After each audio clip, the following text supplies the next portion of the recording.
Yo tout le monde, on se retrouve pour une nouvelle vidéo. Donc il s'agit de la présentation du deck Farstar. Donc on va commencer par le main deck. Donc évidemment 3 candidats qui permet à la fois de tutoriser un Farstar, une carte Farstar depuis le deck à la main et de faire 200 points de dommage pour chaque magie piège activée par l'adversaire. La Lycoris qui se spé en renvoyant un monstre Farstar du terrain à la main et qui permet de faire 200 points de dommage chaque fois qu'une carte est ajoutée du deck à la main. Donc la carte principale du deck. Ensuite, la cloche muguet qui permet de se spé lorsqu'elle est ajoutée à la main. Et en plus, elle peut attaquer directement. Et lorsqu'elle fait des dommages, on peut acheter une farceur depuis le cimetière à la main. La sécu qui permet de faire comme Ange Loyauté, donc de se défausser de la main pour pouvoir ajouter lors d'un combat l'attaque égale à l'attaque du monstre Farstar sur lui-même, en fait. Donc il double son attaque, clairement. Donc c'est super fort.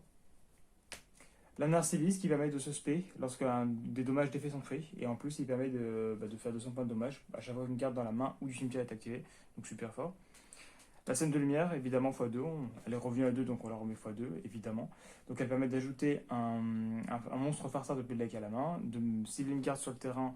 euh, si l'adversaire ne l'active pas, il ne peut plus l'activer lors de ce tour et à la fin du tour, il est détruite. Et en plus, ça fait 200 points de dommage en plus quand des monstres Farstar font des dommages d'effet. Donc c'est super fort. Ou des dommages de combat aussi, ça marche.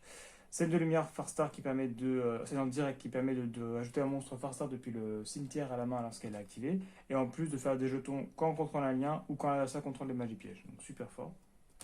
Laurier qui permet de spé et qui permet lorsqu'un Farstar active les dommages d'effet d'invoquer spé un Farstar depuis la main. Festival qui invoque deux jetons et on est lock Farstar, donc ça ne me dérange pas trop. Chambre ténébreuse qui fait 300 points de dommage à chaque fois qu'un dommage effet est activé, donc super fort. Réincarnation qui bannit toute la mana adversaire pour lui faire repêcher le nombre de cartes et qui peut se bannir du cimetière pour pouvoir invoquer spé à Farstar depuis le cimetière, donc super fort x3 évidemment. Carte cadeau qui défausse toute la mana adversaire pour pouvoir le faire pêcher 5 cartes, donc ça provoque l'effet de Lycoris, donc super fort. Une carte que je joue parce que je trouve ça assez intéressant, Rayon solaire, que je joue x3, qui fait 600 points de dommage pour chaque monstre lumière face à nous sur le terrain. Donc étant donné qu'on a que des lights, si on fait un bon terrain Farstar et qu'il aurait ça beaucoup de points de vie, 600 points de dommage pour chaque Farstar, sachant qu'en plus on a la charme ténébreuse, on peut lui faire des gros dommages. Et deux stratégies de confusion, là ça mélange sa main dans son deck et repioche le nombre de cartes, donc x2. Ensuite, au niveau de l'extra, donc Bella Madonna, donc c'est la boss monster que je joue que x1 parce que finalement celles qui sont plus faites c'est pas forcément la ligne que 4. Ensuite la salle digitale, ça c'est déjà beaucoup plus intéressante parce qu'elle permet de faire 200 points de dommage à l'adversaire pour chaque attaque contrôle. Donc elle permet de faire 200 points pour chaque Farstar de monde différent dans le cimetière. Donc voilà. Mais ça permet de faire 200 points pour chaque attaque contrôle. Et si elle est détruite au combat par un effet, on peut invoquer spécialement un Farstar de ligne 2 depuis l'extra deck. Donc c'est super fort. Dauphinelle, je joue qu'au x1 parce qu'elle peut être intéressante. Si on arrive à faire son effet de pouvoir ajouter les cartes bannies, ça peut être sympa pour recycler les réincarnaillés. Divardis, super fort aussi, 200 points de dommage quand elle arrive, et à chaque fois qu'elle a ça, invoque Norm ou Spé, 200 points de dommage, donc trop fort. En joue, je joue que x2 parce que je trouve pas ça incroyable, mais ça reste quand même une ligne 2. Donc si un monstre est invoqué dans la zone pointée par cette carte, 200 points de dommage à l'adversaire. Et les monstres pointés ne peuvent pas être détruits au combat ni par effet de carte. Et si l'adversaire reçoit un dommage par un Farstar, on fait gagner l'attaque égale au dommage qu'on a infligé. C'est pas incroyable, mais ça reste quand même pas mal.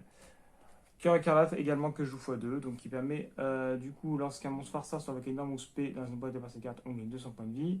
Donc ça permet de recycler un peu les points de vie. On peut défausser une Farstar, puis chaque joueur pioche une carte, donc ça peut proquer l'effet de Lycoris. Et si vos LP sont au minimum de 2000, supérieur à votre adversaire, on peut piocher deux cartes à la place. Donc ça peut être très très fort, étant donné qu'on burn énormément, on peut piocher deux cartes du coup. Chauve-chat, Noir Farstar, que je joue que x1. Pareil, c'est pas incroyable, du coup, je joue que x1. Donc, lorsqu'une carte pointée sont détruite par un effet de carte ou au combat est envoyé au cimetière, on fait 200 points de dommage à l'adversaire. Donc voilà.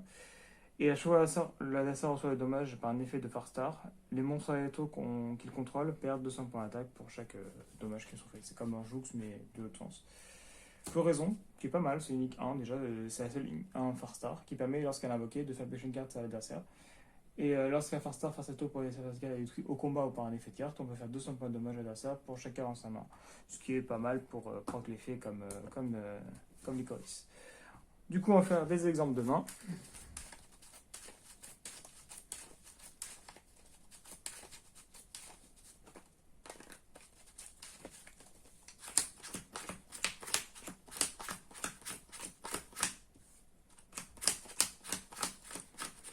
Donc là, je l'ai orienté plus burn, le deck. Je ne l'ai pas orienté méta avec les Ulubalu, mais si vous voulez plutôt le mettre méta, il faut mettre des Ulubalu pour justement faire la lock, de ne pas pouvoir redraw. Mais moi, je veux que la sort draw pour pouvoir le burn. Donc du coup, on va dire que c'est un deck go first, ce qui est plutôt le cas. Donc quand Dina est fait, la scène est fait. Donc là, on a déjà les choristes, donc techniquement, qu'est-ce qu'on pourrait prendre? Allez, pour le fun, on peut prendre cloche midi.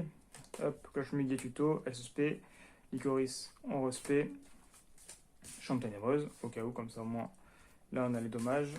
On pose ça, et puis voilà. Donc là sur le terrain, on a Candina qui fait 200 points de dommage pour chaque Magic Piège activé, plus 300, plus 200. Donc ça va faire, à chaque fois qu'il va activer une Magic Piège, ça va lui faire 700, voilà, 700 points de dommage. Et à chaque fois qu'il active aussi une Magic Piège, enfin, qu'il ajoute une carte de son deck à sa main, 700 points de dommage. Et en plus, si on doit le finir, là on lui fait 1200 plus 300, donc on lui fait 1500 points de dommage. Donc voilà. Donc là c'était une main go first. Après c'est un deck plutôt contrôle, contrôle burn. Alors du coup, on recommence. On a toujours une bonne main avec ce deck. Hop, de toute du moment qu'on a Candina, on a tout. Candina est fait, tac, Lycoris il nous manque du coup. Là, on va devoir... on peut même faire festival, au final on fait 2 jetons, tac tac, on fait une ligne 2, on fait Divardis, on lui fait déjà 400 de dommages. Ensuite on peut, tac, pour remonter ça, on fait ça, Lycoris. Donc voilà, on a la scène lumière, Divardis, à chaque fois qu'il est en mousse P, on le fait 200, plus 400, donc 400. À chaque fois qu'il draw ou qu'il ajoute une carte de son deck à sa main, 400. S'il attaque, Sigu, voilà, simplement. Et puis voilà, donc voilà, on a un terrain classique Farstar. On va faire un dernier exemple de main. Après, c'est un deck vraiment très simple et qui se joue sur la longueur, vu que c'est un deck qui burn petit à petit. Oula, là il y a plein de Candina. Hop, du coup, voilà. Candina est fait.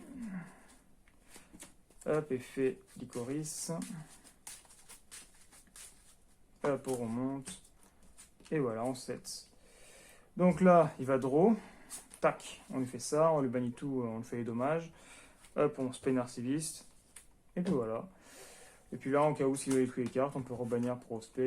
On a encore ça qui nous fait les dommages. Ça, à chaque fois qu'il active une carte de sa main ou de son cimetière, il a les dommages. À chaque fois qu'il ajoute une carte de son deck à sa main, des dommages. Donc voilà, j'espère que la vidéo vous a plu. Je vous invite à aller voir mes autres vidéos et à vous abonner. Et à la prochaine pour une autre vidéo.